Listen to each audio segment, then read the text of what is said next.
હે કોકો આજકાલ માજી માણસાઈ મરી ગઈ છે હો. સાચી વાત હે પપ્પા. નકા આવડો મોટો છોકરો થયો હોય તો બાપને એમ ના થાય કે હું એને વહુ લાવી આલું. આ કપાતર ને વહુ સિવાય કોઈ દેખાતું જ નથી. ગમે એ વાત કરો વસે વહુ ને તો લાવવાની જ રે. એ પપ્પા માર હાહરો આયા. હરખે દૂધ તાર હાહુ ને લાયા છે કે નહીં? પપ્પા વેવાઈ આયા છે એમ કે ને ફોડા. એ રામ રામ બેભાઈ. એ રોમ રોમ રોમ રોમ આવરા વેવાઈ બેહો બેહો તમે. કોકો લો પાણી પીઓ. વાહ મળદ ના જીજરા વાહ.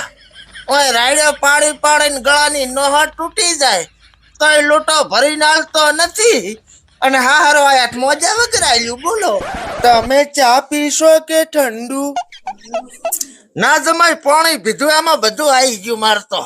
ના હવે એમ ના ચાલે. તમે બેહો હું ઘરોળીના દૂધની ચા બનાવીને લઈ આવું. ઘરોળીના દૂધની ચા? આ જમાઈ મન રોલા જેવો લાગે છે. હવે ભાઈ ઘોડોનો બાપ રોટલા મારા ઘરના ખાય છે અને સેવા હારા ની કરે છે. બોલો અલ્યા શું બબડો હરા?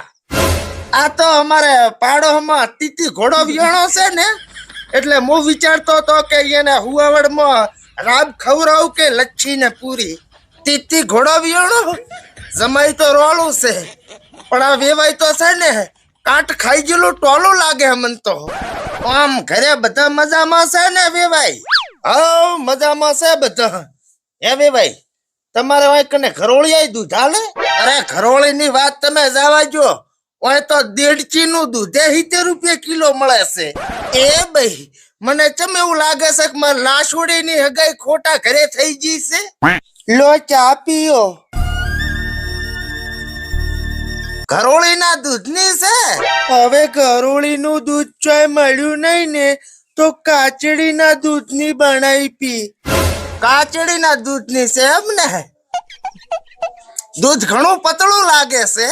એ તો હુવાડી છે ને એટલે હમણે જ વિયાણી હે. એવું છે એમ ને? કેટલા વાગ્યા? ટોળાઈ ગઈ. અરે કોઈ વાંધો નહીં, બીજો પડ્યો હે લેતો આવું. જમાઈ તમારી ગાય હાલ રેવા ગયો. એ ભાઈ હું શું કઉ છું, હગું તોડવા સિવાય તમારે જે કેવું હોય ઈ કહો. કંટાળી ગયો છું મારા બાપની સોગન ભાઈ. અરે હગું તોડવાની કોઈ વાત નથી. આ તો તમારે વેવાણે બે શરત રાખી છે કીધું. અરે બે શું 4 રાખી હોય તો મને મંજૂર છે. વેવણ માટે તો જીવા લીજું. જોવા વેવાય હવે આમાં એવું છે ને